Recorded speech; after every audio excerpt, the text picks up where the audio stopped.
রাজনৈতিক দলগুলোর মধ্যে মতপার্থক্য থাকলেও অন্তর্বর্তীকালীন সরকার ঘোষিত সময়সূচি অনুযায়ী 2026 সালের 15 ফেব্রুয়ারির মধ্যেই আগামী জাতীয় সংসদ নির্বাচন অনুষ্ঠিত হবে বলে জানিয়েছেন প্রধান উপদেষ্টার প্রেস সচিব শফিকুল আলম।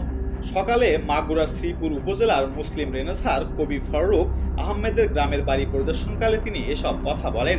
মাগুরা শ্রীপুর উপজেলার প্রখ্যাত কবি ফারুক আহমেদের পৈতৃক বাড়ি পরিদর্শনকালে শফিকুল আলম আসন্ন জাতীয় সংসদ নির্বাচন অনুষ্ঠানের তারিখ নিয়ে অন্তর্বর্তীকালীন সরকারের ঘোষণার কথা ব্যক্ত করেন। তার মতে রাজনৈতিক বৈচিত্র্য গণতান্ত্রিক ব্যবস্থার স্বাভাবিক দিক।